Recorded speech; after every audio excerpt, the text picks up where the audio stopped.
അനന്ത സ്നേഹത്തിൽ ആശ്രയം തേടി മരിച്ചവനൊരു നാൾ തിരിച്ചു വന്നു.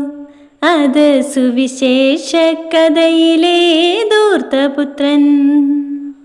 അനന്ത സ്നേഹത്തിൽ ആശ്രയം തേടി മരിച്ചവനൊരു നാൾ തിരിച്ചു വന്നു. അത് സുവിശേഷ കഥയിലെ ധൂർത്തപുത്രൻ. ആ ധൂർത്തൻ ഞാനായിരുന്നു. ആ താതൻ ദൈവമായിരുന്നു.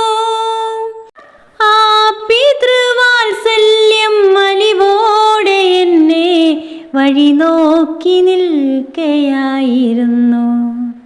അനന്ത സ്നേഹത്തിൽ ആശ്രയം തേടി മരിച്ചവനൊരു നാൾ തിരിച്ചു വന്നു. അത് സുവിശേഷ കഥയിലെ ധൂർത്തപുത്രൻ.